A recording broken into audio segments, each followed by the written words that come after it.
Hey there, Mr. Redder here. Welcome back to another episode of r/entitled People Stories. Our first story we'll be reading today. I let a 9-hour-long baby cry loop from YouTube run on my sound system on max volume to teach my neighbors a lesson. After that, would I be the jerk for calling the police on my boyfriend after he let his brother and his family live in my holiday home without my permission? And after that, my mom seriously embarrassed me by arguing with a cashier. But was she actually in the right? Now for every thumbs up this video gets, one Karen does not get to argue with the cashier. I will if she doesn't scan one of those coupons for me.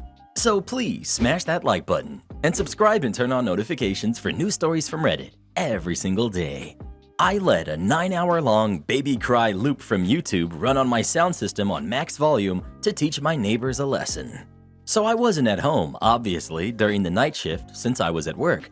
Before I left, I set up a baby cry loop from YouTube on my Bose sound speakers on max volume and kept it running the entire night. I have sleepless nights since October of 2021 because of their baby. I tried talking to them, but they seem to be really ignorant parents. Sometimes their baby cries for 4 to 5 hours without a break. I will probably soon report to the police because to me, that doesn't seem normal. I'm only 23, male, without a kid, but even my girlfriend said this can't be normal. Also, P.S. I made sure that nobody else is affected by it. I only have one neighbor right now because the other 2 rooms are being sanitized. Also, sorry for the rather bad English. Edit. I figured since this gets more comments than I expected, I would edit this post quickly.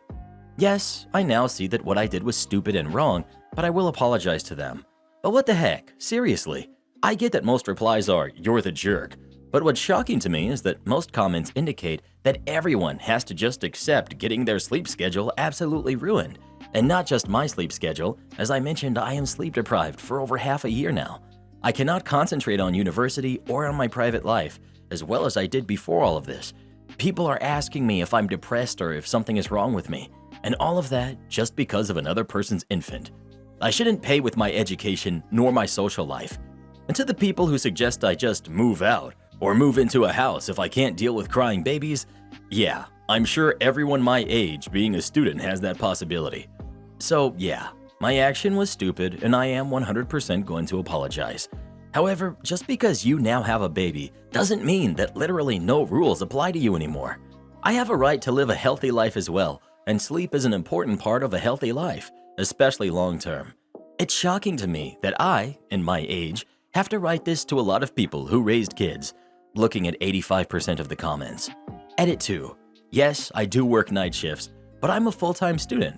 My faculty is of full-time studies. There's not much room left for work. Just to clear that up, I do not work 5 8-hour night shifts as some thought here. Sorry for not being clear. You're the jerk. Imagine having a baby who you love more than anything you could have ever imagined and would do absolutely anything for. Now imagine that baby is sick and in so much pain that it cries constantly and all you can do is hold it and cry along with it. You're sleep deprived, you feel like you're failing, and you just know that on top of how awful you feel for being unable to help your baby, that your neighbors have to listen to it too and are probably judging you and thinking you're a bad parent. Now imagine your jerk neighbor deciding to pile on to your already miserable existence and preventing you and your baby from getting any sleep at all. One more time, you're the jerk. And on behalf of your neighbors and parents everywhere, a heartfelt forget you. I remember my first kid. She had an allergy to milk and I didn't know. I would spend hours holding her while she screamed, and I would silently cry along with her because I was desperate and I didn't know how to make her feel better. The impact on my mental health was so much. Fellow milk allergy mom here, it's the worst. I was absolutely distraught because we did everything we could think of and she was still just so miserable. My husband and I would just sit and cry with her. We only found out because we were so sleep deprived that my husband accidentally grabbed soy formula instead of regular, and she was a totally different baby. If you work the night shift, you can't even be mad that people are up making noise during the day. But you can get in trouble for being loud during quiet hours. You're the jerk. Right? Like I work night shifts too, and yeah, it sucks if you need to sleep and everyone around you is awake and busy, and with that also loud, but that's just something you have to deal with. Sure, we can be courteous to each other. My downstairs neighbor once came up and asked me politely if I would mind turning my music down since she tried to sleep for the night shift. Sure I did, but the difference is you can't just turn a baby down. It's not like the parents enjoy it when the baby cries. Or sleep. Well, what do you think? Is OP the jerk for blaring that sound all night or not? Please let us know. Desperate times call for desperate measures. Whee! Would I be the jerk for calling the police on my boyfriend after he let his brother and his family live in my holiday home without my permission? For context, I, 28 female, inherited a holiday home from my grandma some time ago. I never really use it as it's roughly a 5-hour drive out from London where I live. It's relevant to the story that the keys to the holiday home are on a rack with literally every other key to anything my boyfriend or I own. The holiday house has a security system hooked up to my phone. When it detects someone on the property, cameras turn on and I can see them. My boyfriend's brother, 33 male, recently had his 4th kid. Him and his wife currently live in a 2-bedroom apartment. So 3 days ago, they were both over at mine and my boyfriend's house with all their kids. He was talking about anything and everything. I was holding the baby. My boyfriend's brother eventually mentioned how I have my holiday home and how it has more than enough space for him and his wife to raise their 4 kids.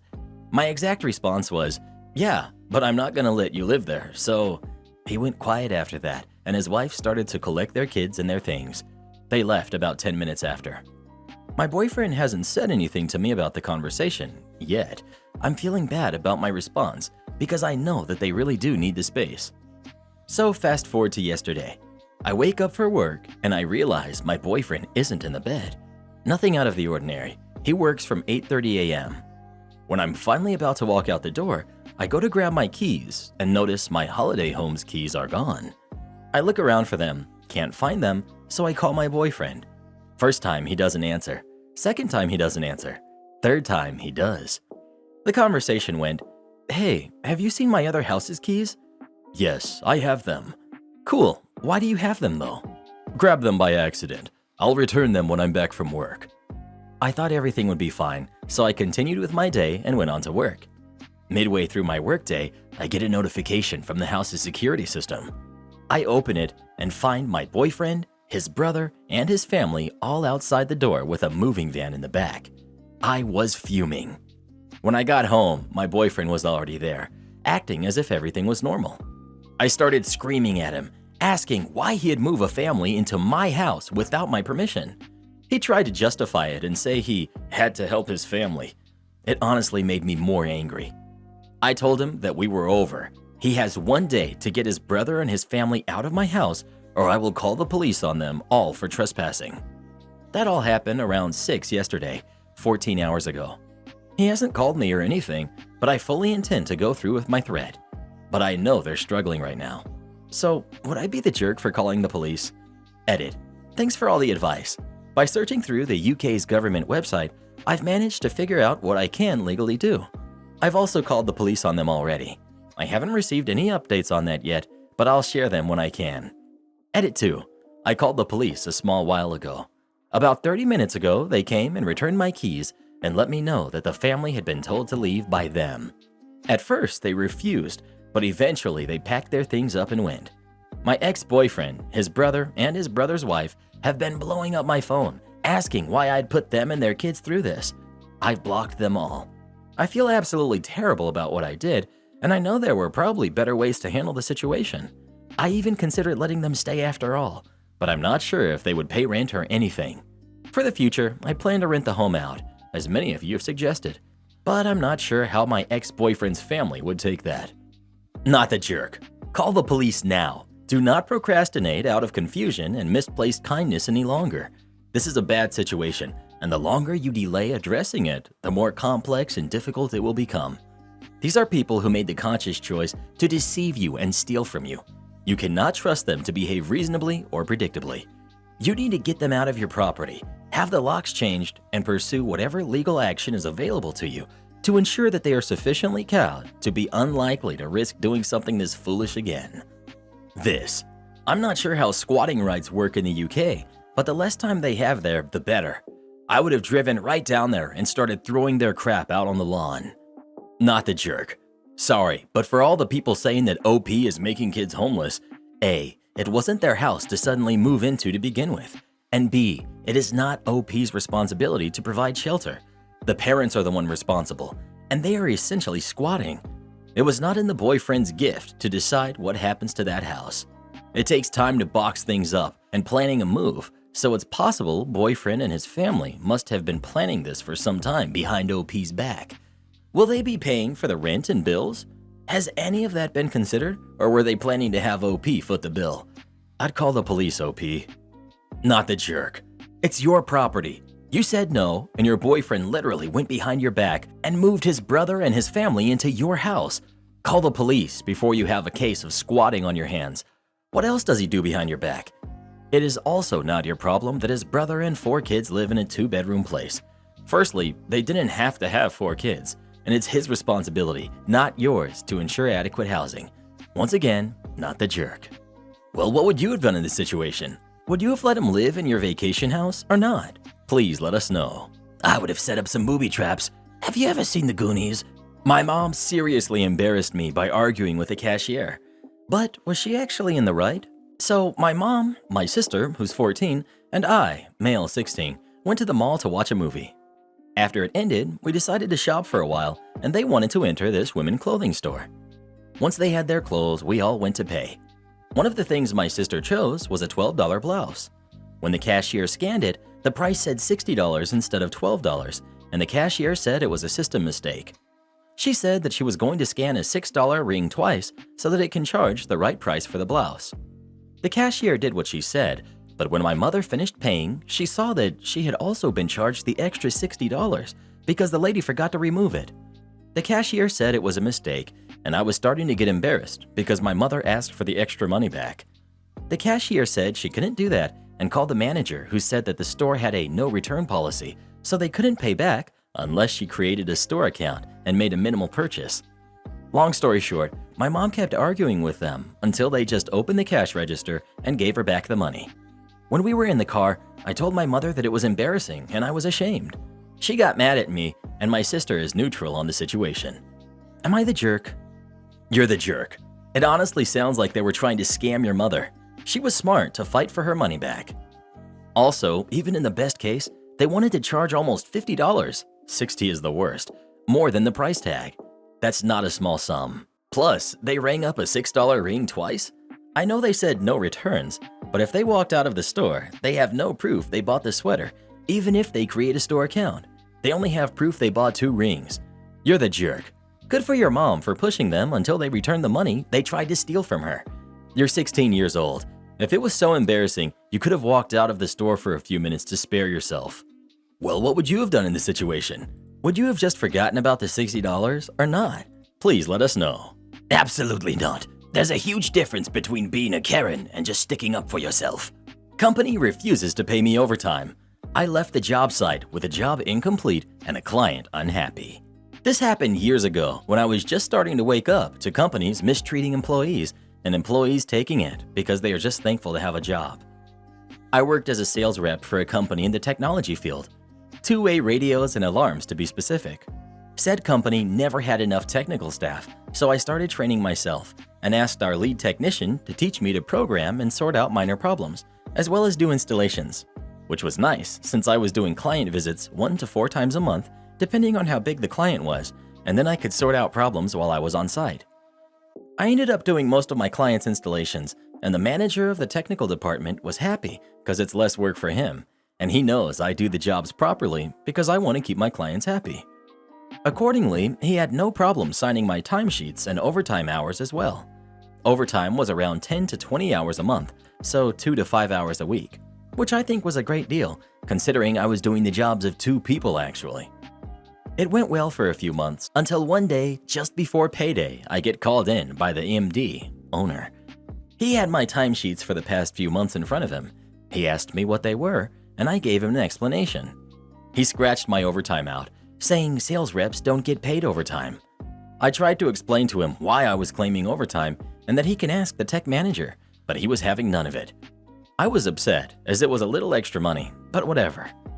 About a week later, I was at a client about 160 kilometers, 100 miles, from the office. We had a big installation and was almost done, except for programming and tidying up some cables. I checked the time and told the apprentice technician to pack up. He was like, "But we're not done with the job." I told him I don't care. I don't get paid overtime. It's 2 p.m. and it's still a 2-hour drive back to the office. We packed up. Client comes out and I gave him the explanation, saying we will be back the following morning to finish what was effectively 30 to 45 minutes of work. Client wasn't happy, but understands that I don't get paid to work late. I was on the road about 15 minutes when my phone rang. It was the owner, same one that said I don't get paid overtime. He asked what I was doing and why I wasn't finishing the job, as the client was not happy. I told him the explanation above, and then I said that he said I don't get paid overtime, so I'm not working late and will drive back to finish tomorrow. Silence for about 5 seconds, as I assume he realized I was following his express instructions and there was nothing he could do. He told me to go back and finish the job and we can talk about it later. I told him no, unless he pays me overtime. He says he will. I tell him to put it in an email before I will turn back. I could hear him go red in the face. He said he will send it now. I switched on my laptop, connected my dongle. This was still before smartphones and email on phones. A few minutes later, the email came through.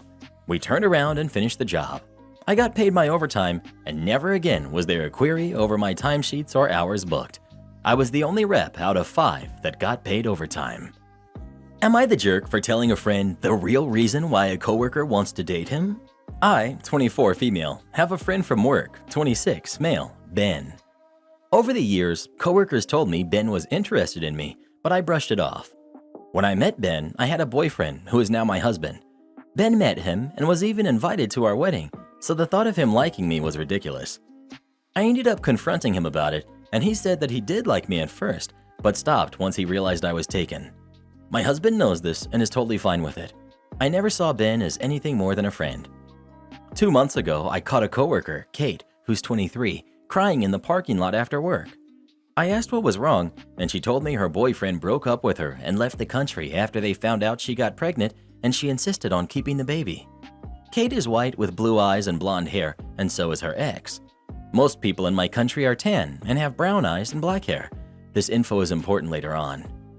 After the breakup, Kate went out on dates every day. The guys had one thing in common: blue eyes, blonde hair. I joked that she must have a type, but she told me that she was looking for someone to father her baby, so they had to look similar to her ex so that the baby could pass as theirs. This horrified me, but it wasn't my place to tell her anything. A month ago, Ben and I had lunch when he told me that he started dating Kate. Ben is the only guy in our office with blonde hair and blue eyes. I told him dating Kate might not be the best idea. He asked why, and I gave him some excuses on how they're not compatible in my opinion. After lunch, I went up to Kate and told her what she's doing is wrong and asked her not to do this to my friend. She laughed it off and said it's okay and he won't find out. I stayed quiet for a while, but eventually told Ben he should seriously stop dating Kate. He said he figured I'll try to break them up because I'm jealous. He said I kept stringing him along for years because he's such a nice guy, and now that he is meeting another woman, I realized what I missed out on. I was disgusted before finally saying to not come crying to me when he realizes Kate is only dating him so another man's baby could have a father. I stopped talking to Ben shortly after, and everything was relatively peaceful in the office. That was until Kate announced she's pregnant. I could see the color drain from Ben's face as he looked in my direction. A huge fight broke out between the two after Ben demanded a paternity test when Kate tried to convince him it wasn't necessary. Kate called me later, screaming that I ruined her life, so my guess is they broke up. The thing is, they really do deserve each other, so I'm starting to wonder whether I made the right decision by telling Ben the truth. If I hadn't, they would have probably gotten married, and the baby would have had a loving father to look after him. Am I the jerk? Not the jerk. Kate is a jerk, and Ben should stop being so full of himself. Stringing him along because he's a nice guy? Goodness gracious. Well, who do you think is the jerk? OP, or Kate, or Ben? Please let us know. Kate and Ben would have been perfect for each other. They both sound like absolute fools.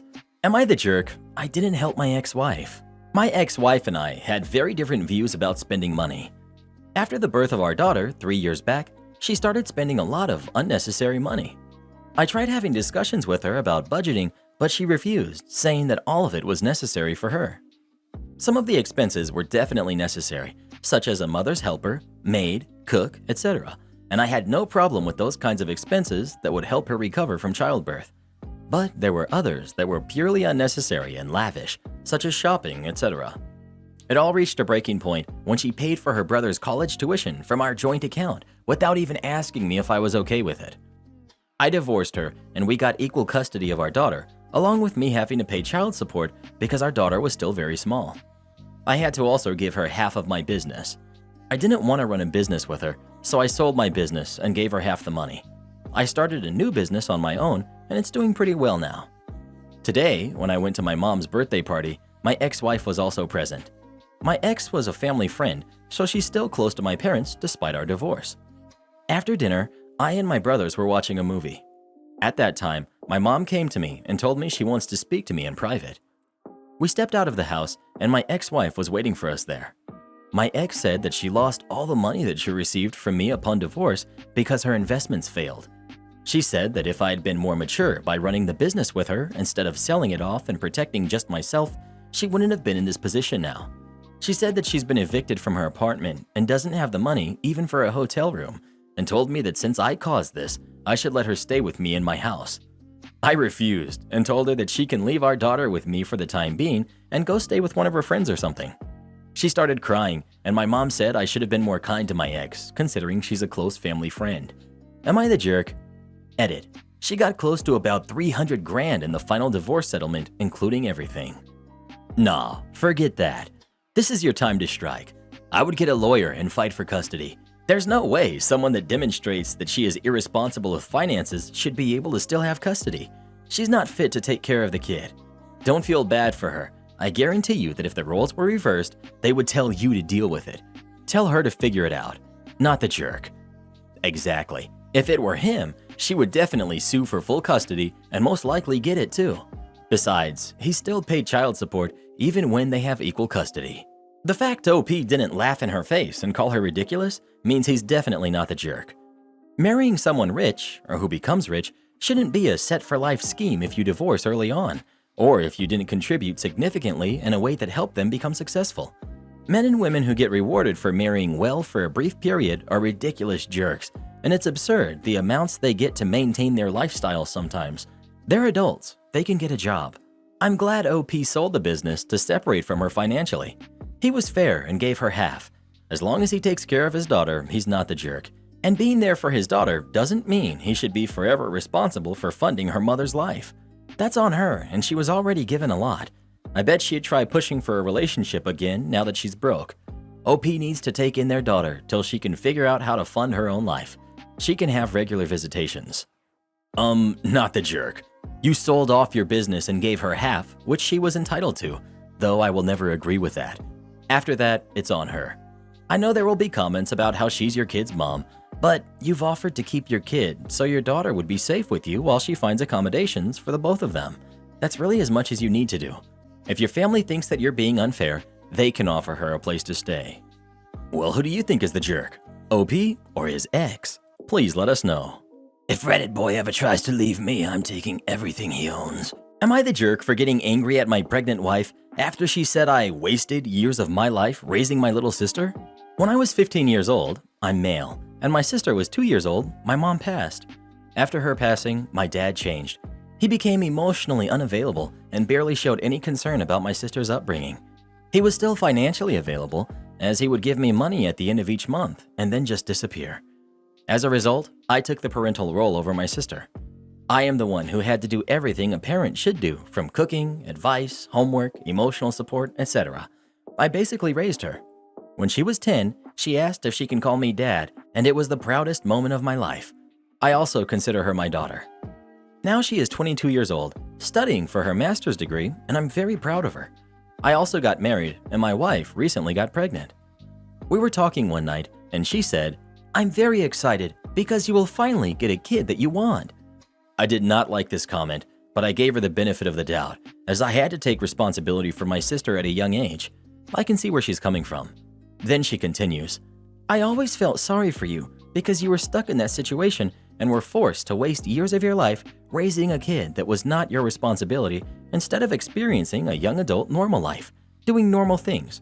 But now you can get to experience the genuine thing." I was raging inside and told her, "What do you mean, wasted all these years?" I never once thought of those years like that. I'm very proud that I was able to raise my daughter alone, despite what happened with our parents, into a healthy, functioning adult. Experience the genuine thing? She is my daughter. It is as genuine as it can get. Just because you did not give birth to her, that doesn't mean our father-daughter bond is not genuine. She was shocked by how angry I got and said she was just trying to comfort me. I said, "Comfort me? Is this a joke? You have clearly no clue about how I feel." This happened last week, and we have still not recovered from this conversation. So, am I the jerk? Not the jerk. I get why you are angry. So if you can be calm about this, I can help you get where your wife was coming from. Your wife sees childhood as an important and necessary aspect of human growth and development. She feels that you were robbed of a normal childhood because you had to take responsibility for your sister at such a young age. Not only that, but you had to do that because your father did not do what he had to in order to recover from your mother's passing, so that he could continue being a father and raise the only parts of his lost love that still lived. That's what she means by wasted. She's not saying that your efforts were not worth the result or that your sister was not worth the loss of your childhood. She does have some unwarranted pity for you, and that's where she felt a need to comfort you. You don't need that pity, and you don't want that pity. You can tell her that, kindly. OP. Here's my problem with this. Every time I talk about this with someone, they instantly start the pity fest. And when I tell them I do not care about the teenage life that I missed, because for me, I really loved raising my sister, they think that I'm faking it. I thought my wife would understand this, but here we go. Even my wife started the pity fest. People still talk with me from the perspective that I consider her my sister. She is my daughter. Imagine telling a father you wasted years raising your daughter. It's the same for me. Customer orders something last minute, thinks I'll come in on my day off to deliver it. So I wasn't directly involved with this. A coworker told me this happened today before we closed. For some important info, I work at a building supply store as a delivery driver. I'm the only one where I work who is licensed and certified to operate and drive a boom truck. For those who aren't familiar with them, it's a large transport truck with a crane on it for unloading material. So my coworker told me they've been dealing with this customer for several days who couldn't make up their minds on what material they wanted to redo their roof. Today alone, this customer called 5 times. So about an hour before the store was closing, the customer finally decided what they wanted. The customer said, "I want it delivered tomorrow and boomed up to my roof." My coworker informed them that we will be unable to deliver tomorrow with a boom because their only driver licensed to operate the vehicle was off tomorrow. I worked 5 days this week, so this is my weekend off. The customer wasn't happy. They were saying, "Well, that's no good. I need this delivered tomorrow." And also said, "I'm sure you can have your driver come in just to do my delivery." My coworker snapped back saying, "No, we aren't going to ask him to come in for a delivery. It's the driver's weekend off. He's worked the whole week. He's earned his time off." They tell the customer the soonest they could get it delivered if they wanted it boomed would be when my weekend off was done. The customer repeated that that was no good, that they need the material tomorrow. My coworker said, "That doesn't sound like an us emergency. If you need something boomed, we need some adequate notice." The customer replied, "Well, I am giving you adequate notice." My coworker explained to the customer that it wasn't adequate notice because they were placing their order within an hour of closing, expecting next day delivery, and pointed out to the customer that if they had decided on the order sooner, that they probably could have gotten it today since I was in. Eventually, the customer backed down, agreed to have everything delivered tomorrow, but it would only be dropped on the ground and not taken up to the roof. But then the customer said, "And when I pay with cash, I get a discount, right?" My coworker bluntly told her no. As my coworker was telling me that, I told them they could throw the law at the customer, that I had already worked 5 days and was near the end of my hours for what I am legally allowed to drive with that truck, just in case the customer decided to make things more difficult in the future. Am I the jerk because I won't give an employee 6 weeks off to be with his newborn? I'm looking for moral judgment since I know I'm legally in the clear. I'm the GM of a small grocery store. Because of how small our store is and how limited our hours are, we can only afford to keep a staff of 5 plus myself. Dave joined our staff about 4.5 months ago. He's a very quiet man and he does not discuss his life outside of work. He doesn't actually say much at all. All he's really said about himself is that he's new to the area and he's in his early 20s. His performance has been, at best, slightly below average. He has a problem being on time for shifts, and he has a tendency to ask to leave early on days where he's been late. He does the basic bare minimum of his duties. Dave spoke to me yesterday and revealed to me that not only is he married, but his wife is pregnant and her due date is this coming Wednesday. He asked me to give him at least 4 weeks off to be at home with her, but he would prefer I give him 6 weeks. I was shocked because none of us knew he was married, let alone with a kid on the way. I told him I'd review his request and let him know. The rule at this store has always been that time off requests must be given with a minimum 2 weeks notice. I tell new hires this multiple times during the onboarding process, and Dave was informed of this several times. I'm also annoyed because Dave's had 4 months to speak to me about time off, and he waited until literally 4 days before he needed the time off. I work 6 days a week at the store, and I'm always available in person or on the phone. To give Dave his time, I'd have to hire someone to take his place and train them, and to me, that just didn't seem fair to anyone to hire someone for a month to 6 weeks and then let them go. But we just don't have the ability to keep Dave and a new hire and the rest of my staff. Now, we've had staff ask for time off before, and we can handle a 2 or 3 week absence, but 6 weeks is too much to ask of my staff. It isn't fair on them. I spoke to Dave today and told him I couldn't give him the time off he asked for, but that I could give him 2 weeks off. I later offered 3 weeks, and then give him a reduced schedule for as long as he needed so he could still be with his family and make money. Dave was shockingly angry when I denied his request. Like, he was annoyed. He was furious. He began accusing me of being unfair and said that if a woman had asked me for the time off to have a baby, I'd have given it to her. I informed him that when I gave birth to my child, I was only able to take off 3 weeks. And we've only had one other employee take maternity, and she was able to take a month before she told me she'd need the time off with about 5 months of notice. Dave went back to work in a bad mood. Members of staff said he was bad-mouthing me. I'm not going to fire him at this time because I'm sure he's stressed enough as it is. But was I the jerk for not giving him exactly what he wanted? Edit. We're in North Carolina, where we do not have a paid family leave for anyone other than state employees, and in cases where the business offers it. FMLA only qualifies if your business has a certain number of employees, the employee has worked a certain amount of hours in a 12-month period, and the employee gave 30 days notice for the request. The most I have the ability to offer an employee is unpaid leave, but I don't legally have to guarantee employment. That said, I would never take advantage of this law. Support our channel by joining as a member today, and we'll give you a shout out in our next video. Or come watch this video next. You won't believe what Karen does in that one.